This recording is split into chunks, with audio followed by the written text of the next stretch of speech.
தமிழ்நாட்டுல சட்ட ஒழுங்கு எப்படி இருக்கு? சட்டம் ஒழுங்கு எங்க சரியா நடக்குது?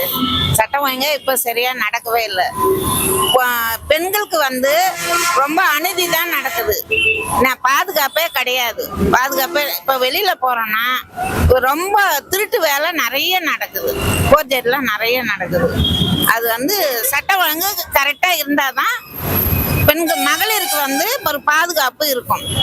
இப்ப தினசரி பாலியல் வன்கொடுமை, கொலை எல்லாம் நடக்குது இல்லையா? அதை பத்தி என்ன நினைக்கிறீங்க?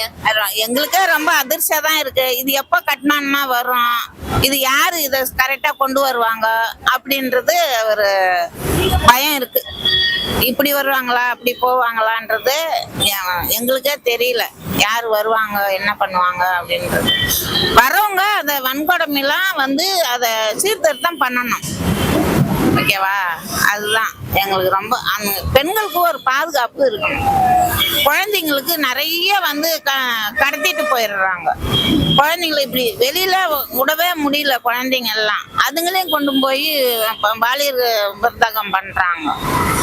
என்ன அதெல்லாம் கொஞ்சம் கம்மி பண்ணணும். பிடிக்கணும், சுட்டு கொல்லணும் அவனுங்களை.